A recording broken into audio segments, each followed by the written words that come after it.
From the KDLM studios in Detroit Lakes, it's Hodge Podge with Carol McCarthy, presented by Partnership for Health, and now airing on TV3.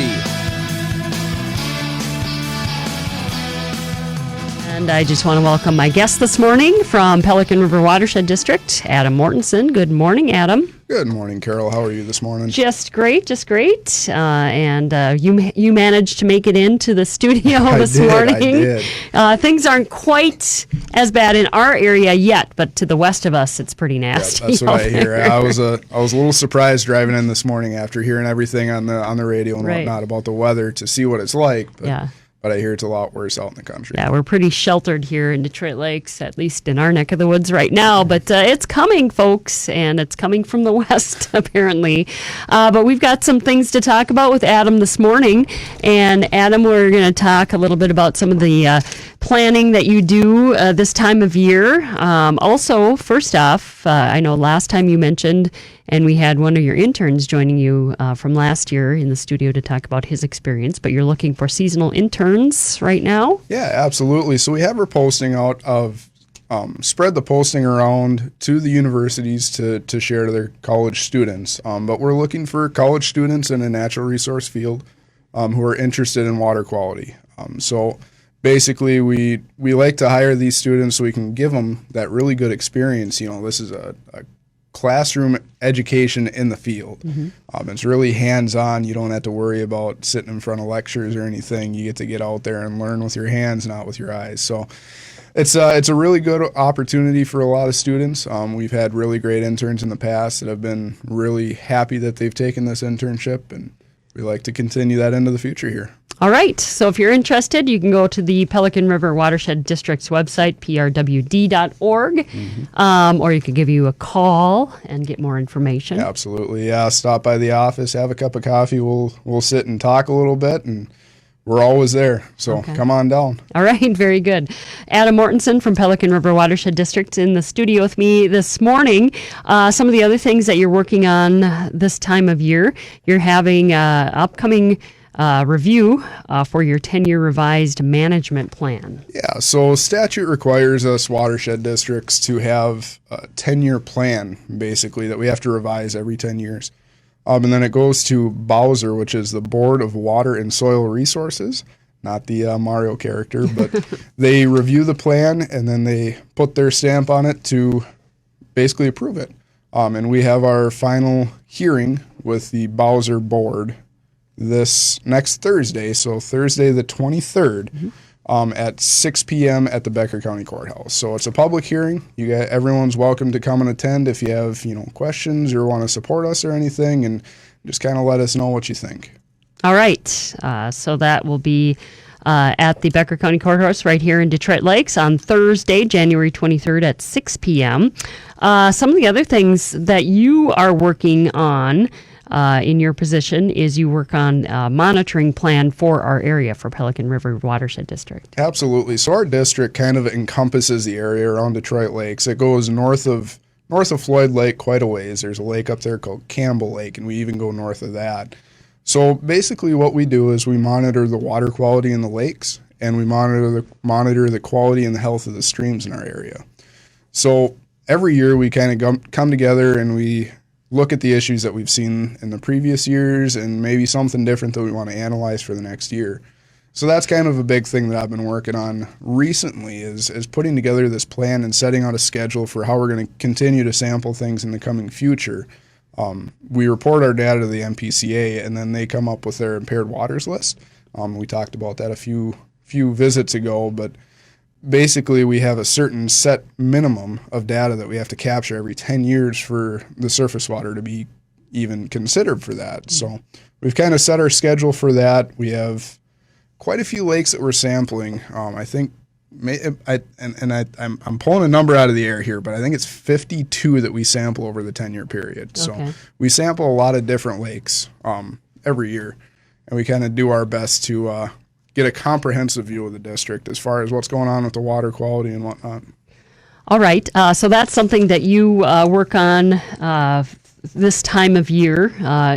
Do you also get out in the field? I mean, is there anything that you collect data on during the winter months? So we're actually looking into it. We haven't in the past, but one of the things that we're looking into actually getting out in the next month to collect some data on is the Chinese mystery snails that we have on Detroit Lake mainly. We're working with the Fond du Lac tribe. They have a system set up for one of their lakes that they're hoping to find these Chinese mystery snails congregating in the winter where the dissolved oxygen is higher in the water column. Mm-hmm. So we're looking towards the end of the month here to go out and punch some holes in the ice and see if these things are congregating. If they are piled up in an area, that means that we can drop a net down and get them out of there. Mm-hmm. So we're looking to expand into that. Beyond that, we got a lot of planning and stuff that we do in the winter, and most of the water quality stays pretty stable throughout the winter, so we don't do very much sampling. All right, very good. Have you been down to the lake where they're taking out they harvested the ice for the ice throne and seen the condition of the ice? I haven't been down there. Okay. I've heard that it's very bad, though. Right. We got a lot of that early snow, and the ice just did not have a chance to form properly with cold weather. That snow is very insulating. Right. So it kind of keeps the heat of the lake down and keeps the cold of the air up.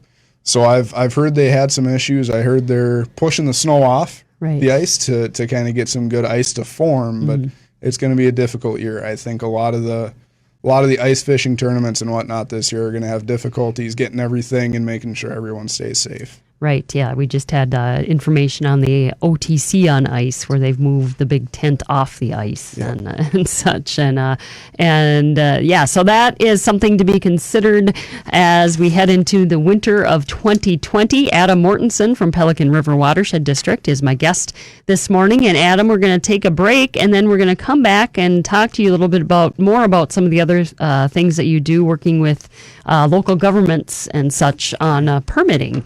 And that's all ahead on Hodge Podge this Friday morning.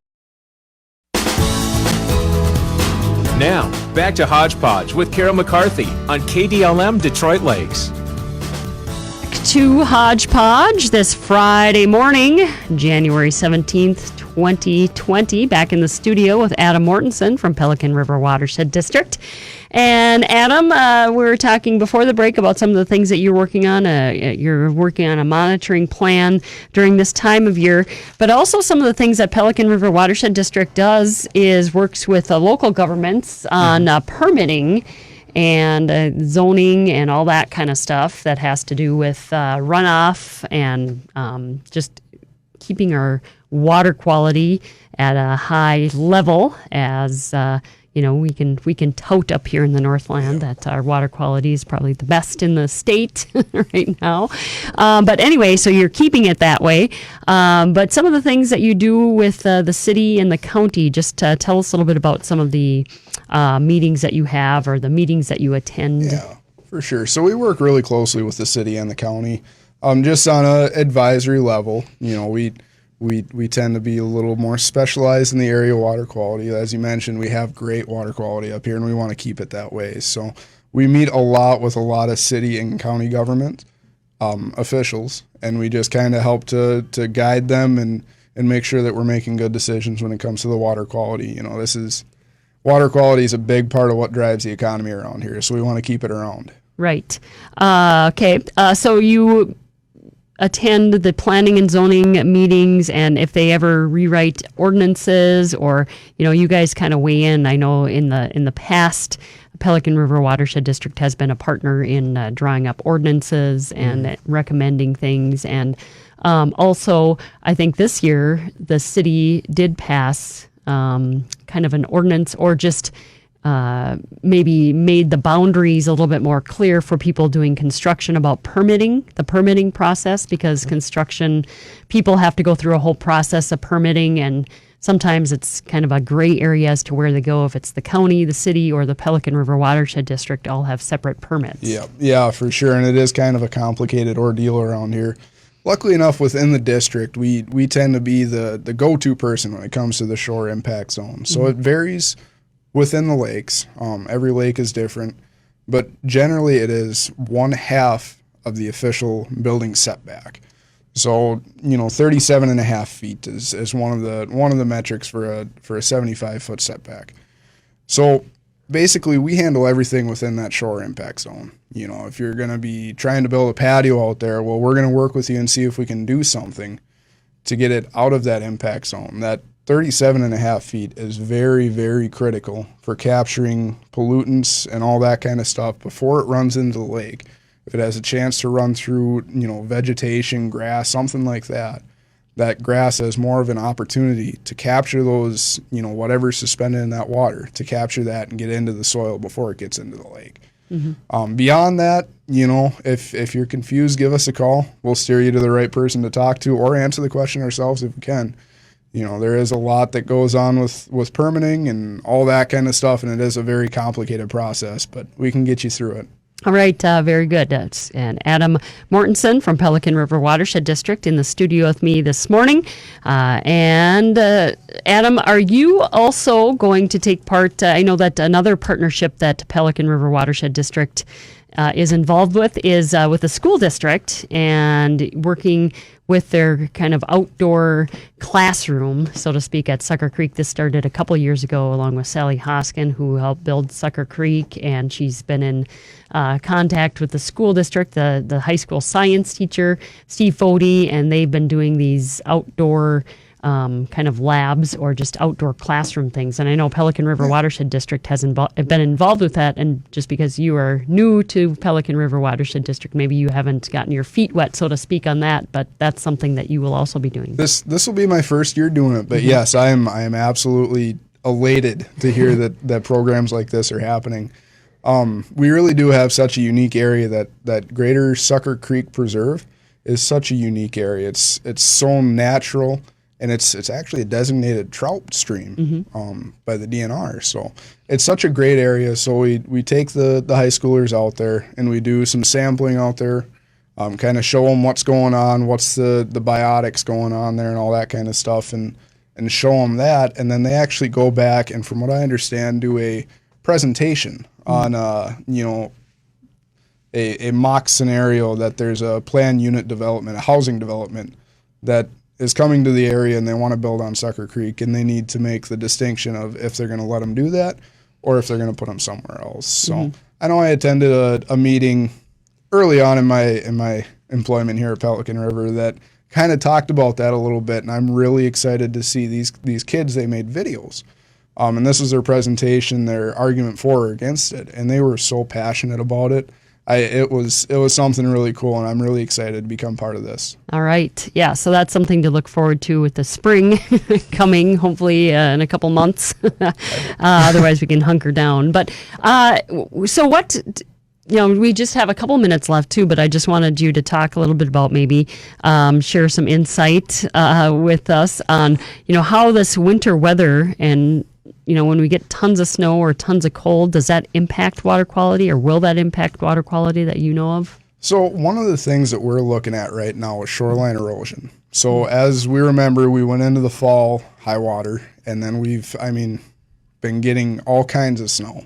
We're way above average for our snow counts. Actually, I looked back, and as far as I could tell, we're at just as much, if not more, snow and January 1st as we were in 1997. So it's kind of getting a little hairy. Water is going to be high this spring, I think. And one of the things that we look at with that is the water is bringing that ice. So when we get ice pushes, they're in more sensitive areas of the shoreline, areas that don't usually observe that kind of erosion and whatnot. And the wave action in the spring and everything is going to really eat away at our shoreline. So okay. All right. And that is something, too, that you work with. You work with the community, you work with residents on shoreline impact. And if people have any questions, you do some of that work, or you have programs, and you also maybe even refer them to Becker Soil and Water Conservation. Absolutely. So we do have a cost share program. And I can get you more info. Just call down to the office, and I can have a chat with you, or stop on by, or anything like that. But we do have cost share programs for shoreline restoration. And we also, of course, have our permitting process, as we were talking about earlier, and I just want to encourage everyone, if you got a big project plan for the summer, stop in now. This is a great time of year. Things aren't quite as busy as they're going to be in July. and we can get that permit approved for you and get everything ready to go for when you're ready to build in the summer. All right. So even if you're a snowbird and you're maybe watching this on Facebook or listening online, it's probably just give a call to Pelican River Watershed District to maybe get some info, get some things started. Also, I wanted to ask you too, with the snow and ice, and in the past years, we've heard some things, precautions taken about salt and sand on sidewalks and how that might wash into the water and wastewater systems and ultimately into the lake. Is there anything like that out there? Absolutely. So sand on the sidewalk, sand on the streets, salt on the sidewalk, salt in the streets, and salt in your water softeners all make it to the stormwater and they all make it to the lakes. So one of the things that as I was talking about that monitoring plan that we're going to be expanding on is we're going to be sampling the chlorides as they get to the lake, and hopefully seeing, guiding if we need to do some guidance to reduce the amount of salt we put down, reduce our water softener use. There are systems and there's some cost to them, but there are systems that kind of react to the water quality. They don't just water soften at a set rate. So systems like that, of course, are always better for the water quality of the lakes, and basically anything we put into the lake that isn't natural is going to hurt it in one way or another. Whether the extent of the damage is different, it's variable, but we always want to be kind of conscious of what we're doing with our water quality and whatnot. Okay. All right. Adam Mortenson from Pelican River Watershed District. Thank you so much for coming in and for braving the cold and snow and making it to the station this Friday morning. And we'll look forward to your visit. Your agency joins us every month, third Friday of the month, to come and share some more information about things you're doing and working on, and some of the conferences and new information that you learn. Share with us too. Absolutely. All right, Adam. Thanks a lot. All right. Thanks for having me. Have a great weekend. Yeah, you too. All right, and that is going to wrap up Hodge Podge for